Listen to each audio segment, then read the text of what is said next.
Praise the lord. దేవునికి స్తోత్రం. సాటిలేని జీవము గల సర్వశక్తిమంతుడైన యేసయ్య పరిశుద్ధ నామంలో అందరికీ బ్లెస్సింగ్ బీయింగ్ క్రిస్టియన్ తరపున వందనాలు.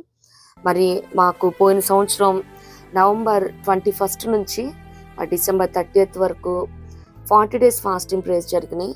మరి ఒక్కొక్క రోజు దేవుడు ఒక్కొక్క రీతిగా నన్ను సంధించారు. మరి ఏ మాట ద్వారా మరి నేను ఆదరణ పొందుకున్నానో, ఓదార్పు పొందుకున్నానో, లైక్ అవన్నీ ఒక చిన్న షార్ట్ మెసేజెస్ లాగా ఈ 40 days మరి సిరీస్ లా స్టార్ట్ చేయాలని ప్రేరేపించబడి మరి ఈ రీతిగా స్టార్ట్ చేస్తా ఉన్నాను. మరి ప్రభు నడిపింపు ప్రకారం ఈ సిరీస్ ని కొనసాగించాలని అందరూ మీ వ్యక్తిగత ప్రార్థనలో జ్ఞాపకం చేసుకోండి. మరి ఫస్ట్ ఆఫ్ ఆల్ మొదటి రోజు 1 solution ఫర్ ఆల్ ప్రాబ్లమ్స్. మరి కీవర్డ్స్ గా దీనికి వచ్చేసి ఫిలిప్పులకు రాసిన పత్రిక 4వ అధ్యాయం 19వ వచనం. కాగా దేవుడు తన ఐశ్వర్యం చొప్పున క్రీస్తు యేసునందు మహిమలో మీ ప్రతి అవసరమును తీర్చును. దేవునికి స్తోత్రం. హల్లెలూయా. మన అవసరాలంటే ఏముంటాయండి? ఒకటే సైకిల్, చదువులు, ఉద్యోగం, వివాహం, సంతానం. మరలా సైకిల్ రిపీట్ అవుతూ ఉంటుంది. మళ్ళా బిడ్డలు, చదువులు, ఉద్యోగం, ఈ రీతిగా అన్నమాట. మరి ఇంత మాత్రమే కాదు, కానీ మనకెన్ని ప్రాబ్లమ్స్ ఉన్నప్పటికీ ప్రతి దానికి కూడా ఒకటే సొల్యూషన్, అదే ప్రార్థించడం అన్నమాట. మరి అనారోగ్యంగా ఉన్నప్పుడు స్వస్థత కోసం హిస్కియా గారు ప్రార్థించారు, కృపతో జ్ఞాపకం చేసుకోమని. మరి అప్పుల్లో ఆర్థికంగా చితికిపోయినప్పుడు ప్రవక్తల శిష్యులలో ఒకని భార్య వచ్చి మరి దైవజనుడైన ఎలీషా గారి దగ్గర మొరపెట్టుకోవటం చూస్తూ ఉన్నాం. అలాగే చదువులో జ్ఞానం కావాలంటే మరి మహారాజైన సొలొమోన్ గారు, జ్ఞాని అయిన సొలొమోన్ గారు, మరి ఇంత గొప్పదైన నీ జనానికి మరి న్యాయం తీర్చాలంటే నా శక్తి చాలదు, వివేకం గల హృదయం కావాలని అడిగినట్టు మనం చూస్తూ ఉన్నాం అనమాట. అలాగే మీలో ఎవరికైనా జ్ఞానం కొద్దుగా ఉంటే మరి దేవుణ్ణి అడిగినప్పుడు ఆయన ఎవరిని గద్దింపగా ధారాళంగా ఇస్తారని కూడా లేఖనాలు సెలవిస్తూ ఉన్నాయి. అలాగే చదువు అయిపోయిన తర్వాత ఉద్యోగం. మరి పౌలు గారు సంఘాన్ని హెచ్చరిస్తూ ఉన్నారు, ఎవరు కూడా పని చేయకుండా భోజనం చేయకూడదని.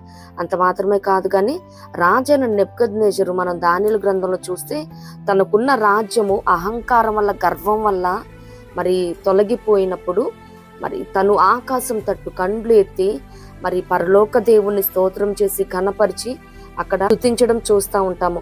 అంటే ఆకాశం తట్టు కన్నులు ఎత్తారంటే మనసులో ప్రార్థించుకునే ఉంటారు కదా, స్తుతించేటప్పుడైనా, స్తుతించిన తర్వాత అయినా. ఎందుకంటే సుంకరు కూడా మరి ఆకాశం తట్టు కన్నులెత్తి రొమ్ము కొట్టుకొనొచ్చు అక్కడ ప్రార్థించడం మనం చూస్తూ ఉన్నాము. అలాగే వివాహం కోసం మరి ఇస్సాకు గారు ప్రార్థించడం మనం లేఖనాల్లో చూస్తూ ఉన్నాము. సంతానం కోసం అగైన్ ఇస్సాకు గారు ప్రార్థించారు, అలాగే హన్నా గారు కూడా ప్రార్థించడం చూస్తూ ఉన్నాము. బిడ్డల భవిష్యత్తు కొరకు, బిడ్డల కనగానే సరికాదు కదండి, బిడ్డలు కూడా మంచిగా ఉండాలని మరి లేఖనాల్లో జబదే కుమారులు తల్లిళ్ళు ఏసే దగ్గర సాక్షాత్తు అయ్యా నీ కుడి పక్కన ఒకడు, ఎడం పక్కన ఒకళ్ళు ఉండాలయ్యా అని కోరుకోవటం, అక్కడ దేవునికి మొరపెట్టడం మనం చూస్తూ ఉంటాము. అలాగే కుటుంబ క్షేమం కోసం దావీదు గారు ప్రార్థన చేస్తూ ఉన్నారు, నీ ఆశీర్వాదం నుండి నా కుటుంబం నిత్యము ఆశీర్వదింపబడును గాక. అలాగే నా కుటుంబం నిత్యము నీ సన్నిధిని ఉన్నట్లుగా దానిని ఆశీర్వదించమని కూడా అక్కడ యెహోవా సన్నిధానంలో ప్రార్థన చేయటం మనం చూస్తూ ఉన్నాం. దేవునికి స్తోత్రం. అలాగే ఆత్మీయత విషయంలో మరి గాయన్ గారి గురించి మరి యోహాను భక్తుడు ప్రార్థన చేయటం చూస్తూ ఉన్నాం. ప్రియుడా నీ ఆత్మ వర్ధిల్లుచున్న ప్రకారం అన్ని విషయాలను వర్ధిల్లుచు సౌఖ్యంగా ఉండమని ప్రార్థన చేయటం మనం చూస్తూ ఉన్నాము. మరి మనకి ఇంతకంటే అవసరాలు ఏముండవు కదండి. ఏ అవసరమైనా కానీ నిత్యంగా prayer is the only solution for every problem and for all problems. దేవునికి స్తోత్రం. ప్రతి విషయంలో కూడా ప్రార్థనాపూర్వకంగా విజ్ఞాపన యాచన చేస్తూ కృతజ్ఞతాపూర్వకంగా మన విన్నపాలు దేవునికి విన్నవిద్దాము. ఇట్టి కృప ప్రభు మనందరికీ అనుగ్రహించును గాక. ఆమేన్.